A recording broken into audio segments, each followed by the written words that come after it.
জনাব, জনাব শুনুন জনাব। কি ব্যাপার, কি চান আপনি? আপনি কি দয়া করে আমার জন্য এইটুকু কাজ করবেন? সম্রাট যেন এইবারের মতো আমাকে তার খাজনা থেকে রেহাই দেন। আমি বৃদ্ধ মানুষ। তো আপনি এজন্য আমাকে বাছাই করলেন কেন? আপনি অতীব দয়ালু ব্যক্তি এবং লোকজন আপনাকে পছন্দ করে।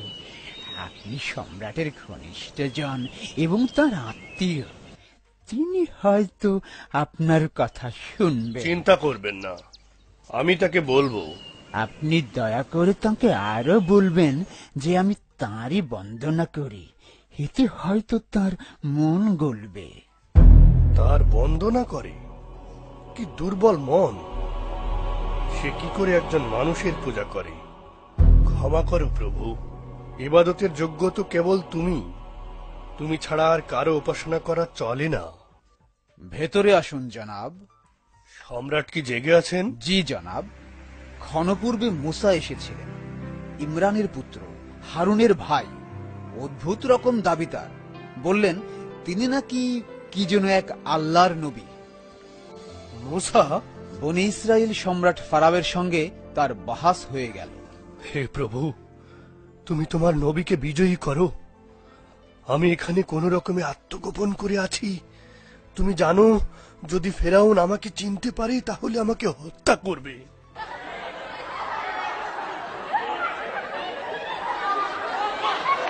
তুমি যদি সত্যি নবী হয়ে থাকো তাহলে নিশ্চয়ই তোমার কিছু অলৌকিক ক্ষমতা আছে। কই সেরকম কিছু আমাদের দেখাও।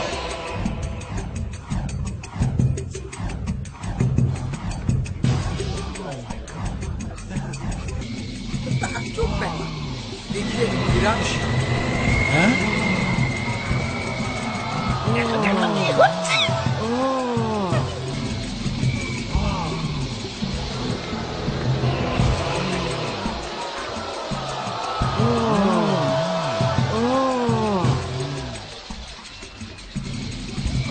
বাবারি দেখো না কি হচ্ছে।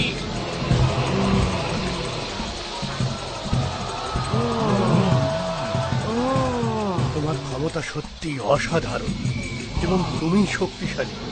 হাতের লাঠি সাপে পরিণত হয়ে গেল। তুমি এই মুহূর্তে যা করলে তা জাদু ছাড়া আর কিছু নয় মুসা। আমি আমার সমস্ত জাদুকরদের ডাকবো এবং তারা তোমার সাথে প্রতিযোগিতা করবে। আর সেই দিনটি হবে একটি বিশেষ দিন যা আমি নির্ধারণ করে দেব। সেদিন সমবেত জনতা স্বচক্ষে তোমার ইন্দ্রজাল প্রত্যক্ষ করবে এবং ঘোষণা করবে যে আমি ফেরাউন অপরাজেয়। দেখতে দেখতে নির্ধারিত দিন এসে উপস্থিত হল, প্রতিযোগিতার দিন। প্রচুর সংখ্যক লোক উপস্থিত হল মুসার সঙ্গে জাদুকরদের ঐন্দ্রজালিক প্রতিযোগিতা প্রত্যক্ষ করার জন্য।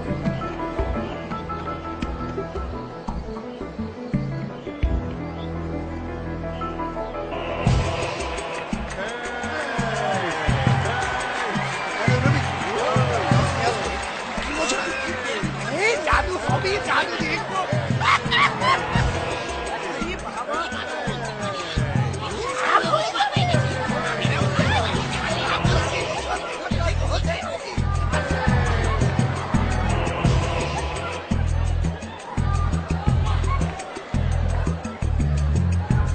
কি চমৎকার! আজকে আপনারা আবার সেই মুসার জাদু দেখতে পাবেন। আমি আমার রাজ্যের সর্বোত্তম জাদুকরদের আহ্বান করেছি, আর এটা ফারাও এর জন্য হবে বিরাট বিজয়, তাই নয় কি? হ্যাঁ, অবশ্যই, অবশ্যই সম্রাট, অবশ্যই। অবশ্যই আল্লাহর নবী তোমাকে পরাজিত করবে, অহংকারী কোথাকার।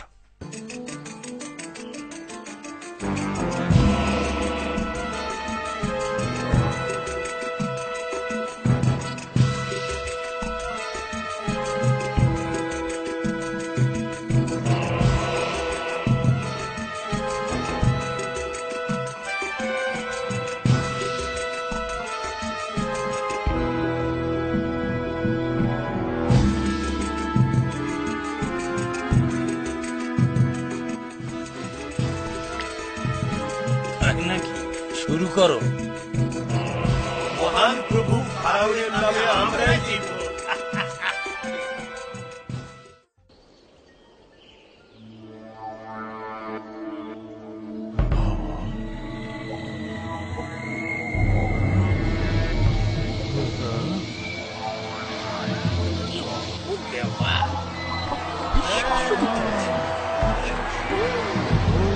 আমার তো বিশ্বাসই হচ্ছে না।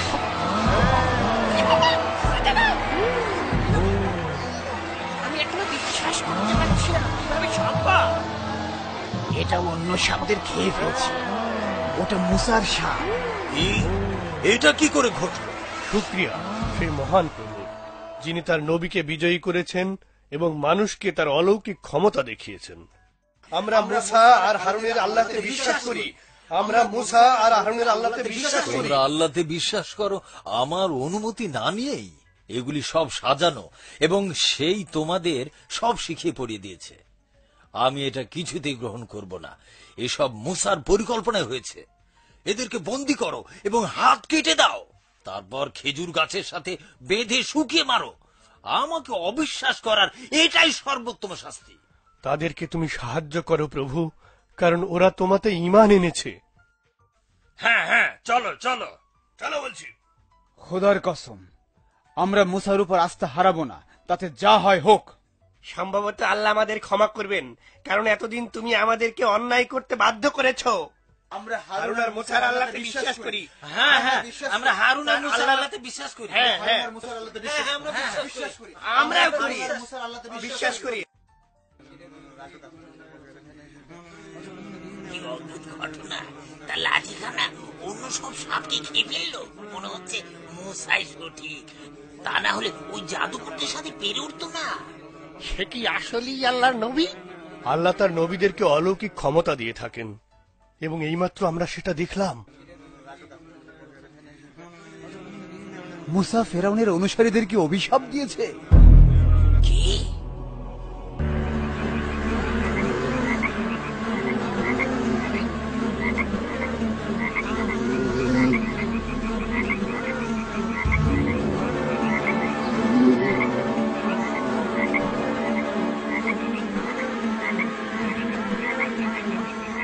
এটা মুসার অভিশাপ। পোকামাকড় আর ব্যাঙ এসে আমাদের সব খাবার খেয়ে ফেললো। আরে আমাদের খাবার করতে কিছু হলো না।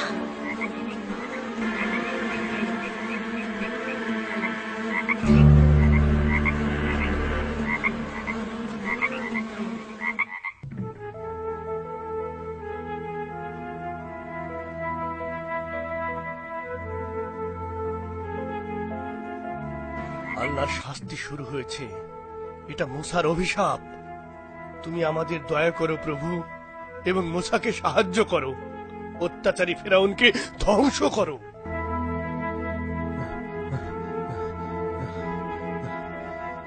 জনাব, সম্রাট আপনাকে ডেকে পাঠিয়েছেন। কি ব্যাপার? মুসার অভিশাপ তাকে ধরেছে, তার সব অনুসারীকেও ধরেছে। তারা পানি পান করতে নিলে তার রক্তে পরিণত হয়ে যাচ্ছে। বলেন কি? হ্যাঁ, যতবারই তিনি আর তার লোকজন পানি পান করতে গেছেন ততবারই তার রক্তে পরিণত হয়ে গেছে। ভয়ানক এক অবস্থা। তারা এখন পানি পিপাসায় মরতে বসেছে।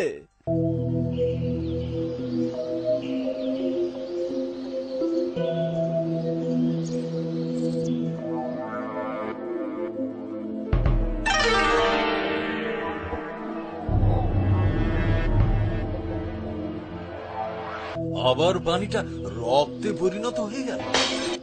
এটা মুসার জাদু। আমি এখন কি করি? আমার মনে হয় মুসা থেকে আমাদের মুক্তি ঠিক, পাওয়া উচিত। তুমি যথার্থ বলেছ। আমাদেরকে মুসা থেকে মুক্ত হতে হবে। আমরা তাকে হত্যা করব। সৈনিকদের খবর দাও এবং বলো যে আমি মুসার খণ্ডিত মস্তক চাই। না, আমি আর নীরব থাকবো না। আমি মুসাকে হত্যা করতে দেব না। এতে তোমার বিপদ আরো বাড়বে, বই কমবে না। কিছুতেই তাদের আল্লাহর নবীকে হত্যার সুযোগ দেব না, এমনকি যদি তা আমার নিজের জীবনের বিনিময়েও হয়। তুমি কি শুধু এই কারণে একজনকে হত্যা করতে চাও যে কিনা এক আল্লাহর উপর ঈমান এনেছে এবং মুজেজা দেখিয়ে তোমার দেওয়া শর্ত পূরণ করেছে? কি বললে তুমি? মহামান্য সম্রাট, যদি মুসা মিথ্যা বলে থাকে তাহলে সে তার দ্বারা তার নিজেই ক্ষতি করবে। যদি মুসা তার বাক্যে এবং কর্মে সৎ না হয় তাহলে আমাদের সবার উপর, যারা তার কথায় বিশ্বাস করেছি, তাদের সবার উপর আল্লাহর শাস্তি নেমে আসুক। না, সত্য কেবল সেই কথাটাই যেটা আমার মুখ দিয়ে বেরিয়েছে, এবং সম্ভবত আমি যা জানি তার কেউ জানে না। আমি হচ্ছি মহান ফেরাউন। আমি মুসাকে হত্যা করব, হ্যাঁ, তাকে হত্যা করব, তাতে যা হয় হবে। না না সম্রাট, আমার ভয় হয় পূর্ববর্তী লোকদের মতো আপনিও না আল্লাহর অভিশাপে ধ্বংস হয়ে যান। নূহ আর দাউদ আলাইহিস সালামের কওমের কি দশা হয়েছিল তা নিশ্চয় আপনার জানা আছে। একবার ভেবে দেখুন।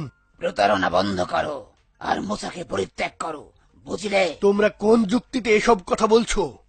সে কি তোমার সব পরীক্ষায় উত্তীর্ণ হয়নি? তুমি তাকে পরাজিত করার জন্য রাজ্যের সব বড় বড় জাদুকরদের একত্রিত করনি? এরপর তাদের দিয়ে কি মুসাকে পরাজিত করতে ব্যর্থ হওনি? সে কি শত শত লোকের সামনে তোমাকে তার ক্ষমতা দেখায়নি?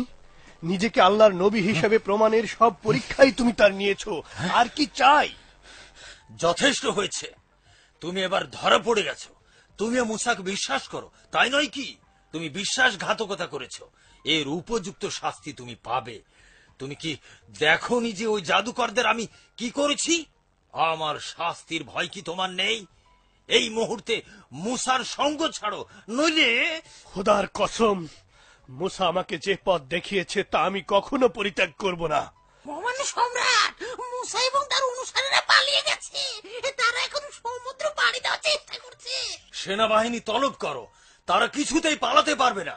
আমি তাদের সবাইকে হত্যা করব, আর আর তোমার জন্য শাস্তিটা বরাদ্দ রইল। চলো চলো বলছি।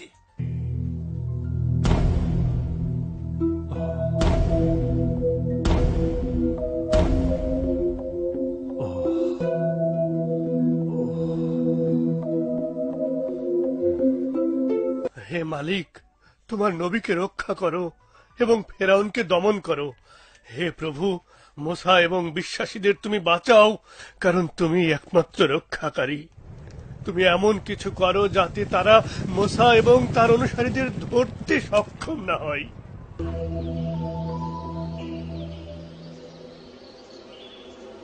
তুমি কি ফারাওকে আমার অনুরোধের কথা বলেছিলে? না, তিনি প্রাসাদের বাইরে গিয়েছেন। তো যখন ফিরে আসবেন তখন বলুন। সম্ভবত তিনি আর ফিরে আসবেন না। কি বললেন? উদ্ধত ফেরাউন মুসা আলাইহিস সালামের পিছু ধাওয়া করল। মুসা আলাইহিস সালাম মুজেজা দিয়ে ঠিকই সাগরের মাঝখানে পানি ভেঙে রাস্তা করে পার হয়ে গেল, কিন্তু ফেরাউন তাকে অনুসরণ করতে গিয়ে সদল বলে সেখানে ডুবে মরল। সকল প্রশংসা কেবল তোমার। তুমি আমাকে তার হাত থেকে বাঁচিয়েছ এবং মুসা আলাইহিস সালামকে ফেরাউন আর তার বাহিনীর উপর বিজয় দান করেছ। তুমি ছাড়া আর কোনো মাবুদ নেই।